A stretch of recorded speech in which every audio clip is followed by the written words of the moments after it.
Hello friends, आज मैं आपके साथ इंटरनेशनल इकोनॉमिक्स का एक और टॉपिक लेके आया हूँ। चैप्टर का नाम है international monetary fund and topic का नाम है functions of international monetary fund. Long question के हिसाब से मैंने लिखा है, जिस हिसाब से मैंने लिखा है उसी हिसाब से आपने लिखना है। शुरू करने से पहले बता दूं कि इस चैप्टर के सारे शॉर्ट क्वेश्चन के लिंक्स आपको डिस्क्रिप्शन में मिल जाएंगे। चलिए शुरू करते हैं। International monetary funds deals with the central bank और the government of a country. जो इंटरनेशनल मॉनेटरी फंड है वो किससे डील करते हैं? या तो गवर्नमेंट ऑफ अ कंट्री से डील करते हैं या कंट्री के सेंट्रल बैंक, हेड बैंक, जैसे इंडिया में आरबीआई है, इनसे डील करते हैं। ठीक है ना। तो main functions of international monetary fund are: number one, determination of rate of exchange by every country. जब भी किसी कंट्री को आईएमएफ का मेंबर बनना होता है तो उसे एक्सचेंज रेट पहले ही बतानी पड़ती है इन टर्म्स ऑफ डॉलर और इन टर्म्स ऑफ गोल्ड। तो इसी बहाने उस कंट्री का एक्सचेंज रेट तय हो जाता है और उससे मल्टीलेटरल जो पेमेंट्स हैं या multilateral convertibility of exchange rate मुनासिब होता है। चलिए शुरू करते हैं। When a country becomes member of the fund, it has to declare par value of its currency in terms of dollar और गोल्ड। तो उनको अपनी करेंसी को या इन टर्म्स ऑफ डॉलर या इन टर्म्स ऑफ गोल्ड को बताना पड़ता है आईएमएफ को। This facilitates multilateral convertibility of that currency. तो उस करेंसी की मल्टीलेटरल जो है कन्वर्टिबिलिटी के जो रेट्स हैं वो निकल जाते हैं। ठीक है। सेकेंड पॉइंट आ जाता है loan of foreign currency. If a country has adverse balance of payment, the fund gives foreign currency required by the said country on loan at a fixed exchange rate। जब भी किसी country को बहुत ज़्यादा balance of payment खराब हो जाता है तो उसे शॉर्ट टर्म के लिए आईएमएफ लोन दे देता है ताकि वो जितने भी अपने पैसे देनदारी हैं, जो भी उसने फॉरेन कंट्रीज़ को पैसे पूसे देने हैं, वो दे सके। ठीक है। It enables the country to discharge its foreign liability. Such loans are of a short period. तो जितनी भी उसकी लाइबिलिटी होती है, फॉरेन लाइबिलिटी मतलब जिन जिन को पैसे देने होते हैं वो दिए भी जाते हैं और ऐसा लोन शॉर्ट पीरियड के लिए मिल जाता है। सेकेंड आ जाता है restrictions on foreign currency. The fund buys and sells currency of a member country. जो आईएमएफ है वो क्या करता है, मेंबर जो कंट्रीज हैं उनकी करेंसी खरीदता और बेचता रहता है। Whenever a country buys the currency from the fund, the later makes it available by purchasing the same from country concerned of which it constitutes a national currency। तो जब भी फंड ऐसा करता है तो वो खरीद बेच करता रहता है। जैसे ही खरीद बेच करेगा तो कंसर्न्ड कंट्री से वो करेंसी खरीदेगा भी और कंसर्न्ड कंट्री को वो करेंसी बेचेगा भी। तो उससे क्या होगा, जो कंसर्न्ड कंट्री है उसके जो पैसे आईएमएफ के पास पड़े हैं वो चेंज होते रहेंगे। ठीक है ना। तो इसका फर्क क्या पड़ता है? However, in any 1 year, a member country can purchase from the fund foreign currency up to the maximum of 15% of quota। तो जो भी कंट्री है वो खरीद बेच कर सकती है फॉरेन करेंसी की, मगर जितना भी उसका कोटा है उसका 15% ही कर सकती है, ताकि जो रिस्ट्रिक्शंस लगे कि कोई कंट्री अनलिमिटेड खरीद बेच ना कर सके। सिर्फ सेल परचेज कितने की करेगा? 15% की। नहीं तो एक कंट्री क्या करे, अपना अनलिमिटेड नोट छाप के वहाँ आईएमएफ में देके उनसे डॉलर लेती रहेगी। सिर्फ 15% की लिमिट रखी हुई है। ठीक है, ताकि रिस्ट्रिक्शन रहे, रिस्ट्रिक्ट कर सकें करेंसीज को। नेक्स्ट आ जाता है बैंक ऑफ सेंट्रल बैंक्स। जितने भी सेंट्रल बैंक है उनका बैंक है ये। The fund is called the bank of central bank of different countries of the world, just as a central bank holds the cash reserves of commercial banks of the country. Likewise, IMF also mobilizes the resources of central bank of a member country। जैसे आपने देखा होगा छोटे bank जैसे commercial banks हैं, इनका पैसा RBI या सेंट्रल बैंक के पास पड़ा रहता है। सिमिलरली जितना भी सेंट्रल बैंक है उनका थोड़ा थोड़ा पैसा किसके पास पड़ा रहता है? आईएमएफ के पास पड़ा रहता है।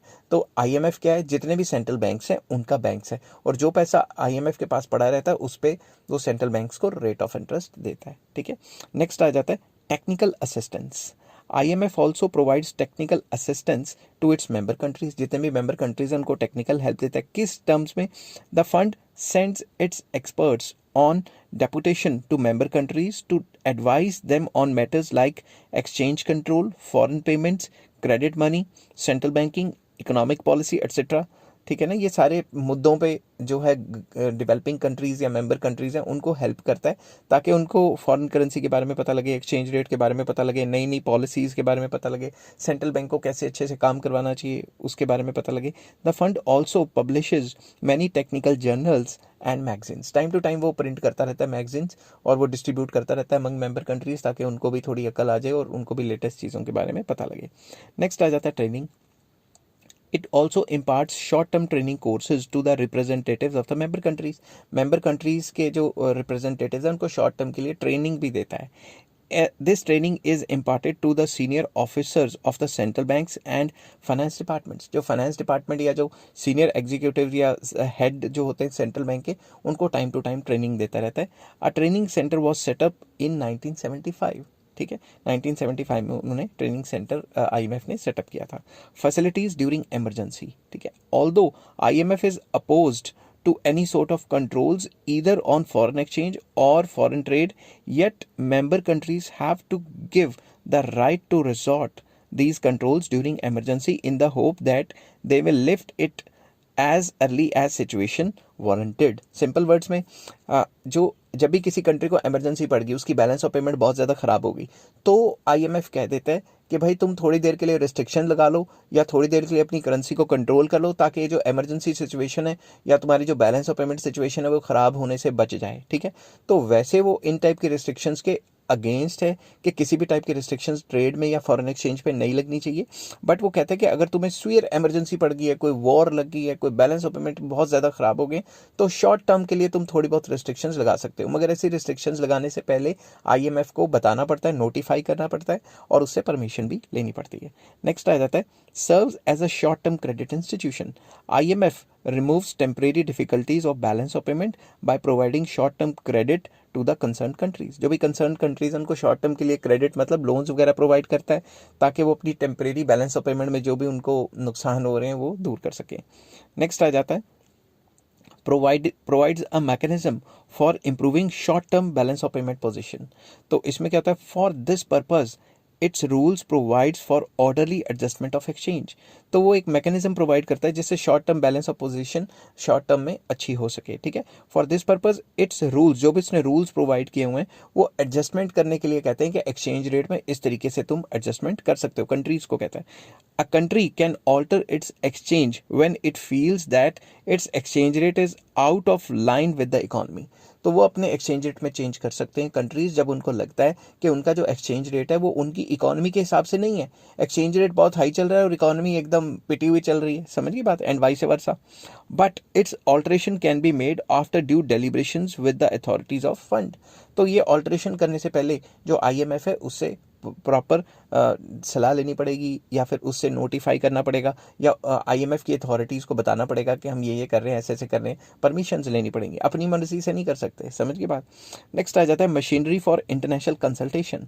IMF has provided opportunity to the concerned countries to sit together and reconcile their conflicting claims. तो बेसिकली ये कंसल्टेशन की IMF कंसल्टेशन का काम भी करता है. जब कंट्रीज़ में आपस में लड़ाइयाँ हो जाएं या फिर कोई ट्रेड का मसला पड़ गया, आपस में लड़ाइयाँ होगी, तो कन्फ्लिक्ट्स हो गए, उनको सॉल्व करता है एक कंसल्टेशन, बीच में बिचौले का काम करता है, इंटरमीडियरी का काम करता है, ताकि वो कन्फ्लिक्ट या क्लेम्स को सॉल्व करवा सके. नेक्स्ट आ जाता है promotes exchange stability. IMF promotes exchange rate stability by promoting orderly adjustment of exchange rate. ये time to time orderly adjustment करवाता रहता है कंट्रीज़ की. कंट्रीज़ कहती रहती हैं कि हमारा एक्सचेंज रेट गिरना चाहिए, बढ़ना चाहिए हमारी इकोनॉमिक परफॉर्मेंस के हिसाब से, तो उस हिसाब से ये सेटल करता रहता है. इसीलिए एक्सचेंज रेट में स्टेबिलिटी बनी रहती है. अगर ये टाइम टू टाइम एडजस्टमेंट नहीं करवाएगा तो एक्सचेंज रेट एकदम से कोई क्लैप्स आया तो गिर सकता है या एकदम से बढ़ सकता है, कुछ भी हो सकता है. ठीक है ना. Provides services of technical experts. IMF provides the services of technical experts to member countries to solve their balance of payment problem and for other related matters. तो ये क्या करता है, अपनी टेक्निकल एक्सपर्ट्स की सर्विसेज प्रोवाइड करता है developing countries को या अंडर डेवलप कंट्रीज़ को, ताकि वो टेक्निकल एक्सपर्ट्स इनको बता सकें अंडर डेवलप कंट्रीज़ या डेवलपिंग कंट्रीज़ को कि आपको ये पॉलिसीज़ लगानी पड़ेंगी तो आपकी जो प्रॉब्लम्स है बैलेंस ऑफ पेमेंट की या कोई भी रिलेटेड प्रॉब्लम्स है वो सॉल्व हो सके. आई होप ये वीडियो आपको पसंद आई होगी. अगर ये वीडियो आपको पसंद आती है तो please like, share and subscribe. इस चैप्टर के सारे शॉर्ट क्वेश्चन के लिंक्स आपको डिस्क्रिप्शन में मिल जाएंगे. Take care, bye bye.